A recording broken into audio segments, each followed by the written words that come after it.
And I'm going to go into how to use an abandoned cart email, the best practices, and I'll show you a few examples as well so you get an idea of what these emails do.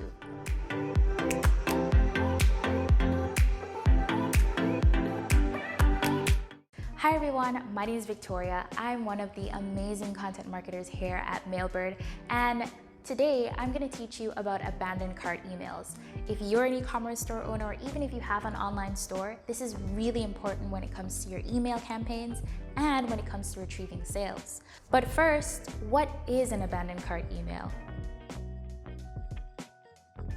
So, an abandoned cart email is an email that's used to retrieve sales. So when somebody goes to your website, they add little items to the cart, but they leave without making a purchase, they're essentially abandoning the cart. So the job of your abandoned cart email is to remind them that they have items that they've left in the cart. If they've added it to their cart, it's because it held their interest and is preferably something that they might want to buy, either now or for the future.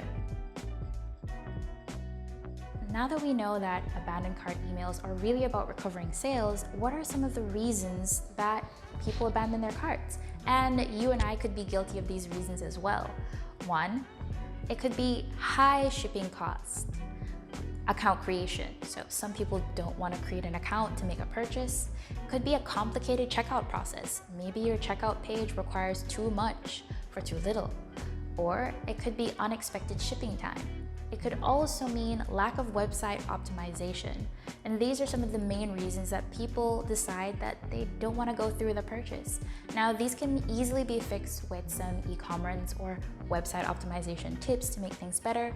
But in the meanwhile, here are some things that you can do to stop that by using an abandoned cart email to help to increase your sales. So now that we know why people abandon their cart, here are some best practices you can use no matter what email tool you're currently using, whether it's Klaviyo or MailChimp or any other.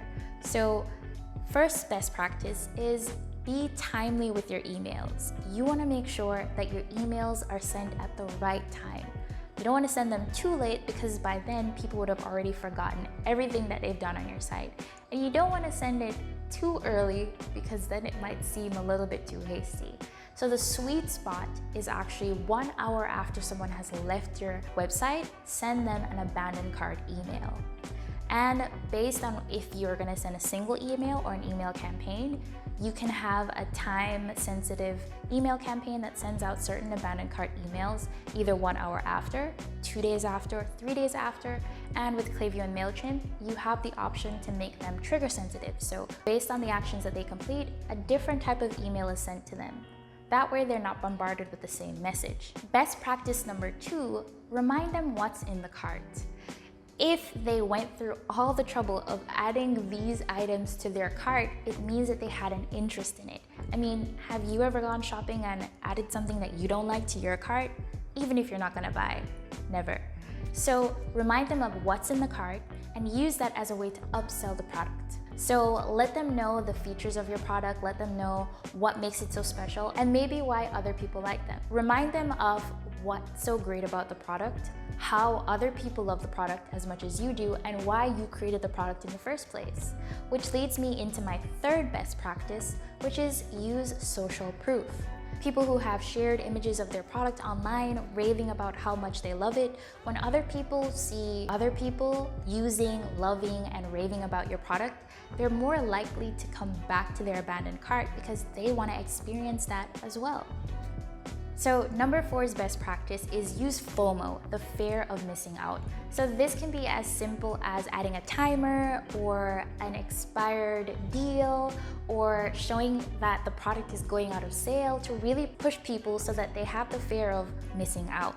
No one wants to miss out on a good deal and a good product. So definitely work that to your advantage. Number 5 is discounts. Adding discounts to your abandoned cart emails sweeten the deals for people because sometimes people abandon their cart not because they don't want to buy from you, but maybe they want to see if there's a better deal somewhere else.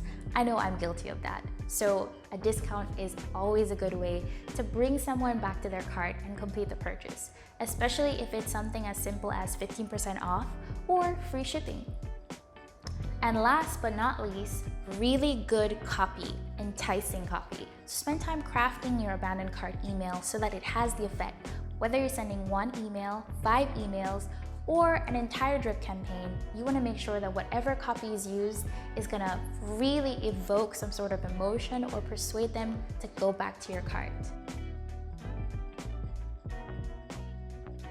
Now, let's talk about the metrics. What are some important abandoned cart metrics that you need to keep in mind to make sure that your abandoned cart email is actually bringing the results you want to see so you can know what's working and what's not?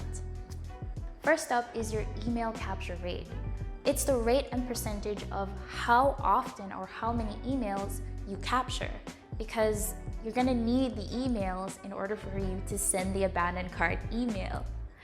The next metric you need to have in mind is your abandoned cart rate. Now, this is going to show you if you have a serious abandonment issue with your customers, and maybe it has to do with fully optimizing your website. It's also going to give you insight on how often and what products are abandoned. That way you can come up with a better, more detailed strategy that's personalized to your needs. Next metric is your abandoned item value. What's the value of the items that are being abandoned? So earlier before, I spoke about knowing your abandonment rate. It's going to help you to get an idea of how bad or how okay your abandonment rate is. Next, you want to make sure that the abandonment item value is also checked. So what's the value of the items that are being abandoned and how many items overall are being abandoned, because that's going to show you the sales that you're losing out and how much you need to recover to ensure that your abandoned cart email is actually recovering those sales. Next is your abandoned cart open rate. What is the rate at which people are opening your emails? Because what's the point of creating abandoned cart emails if nobody's going to open them? So have that metric down as well. How many people open your emails, which leads to the next, which is your click-through rate.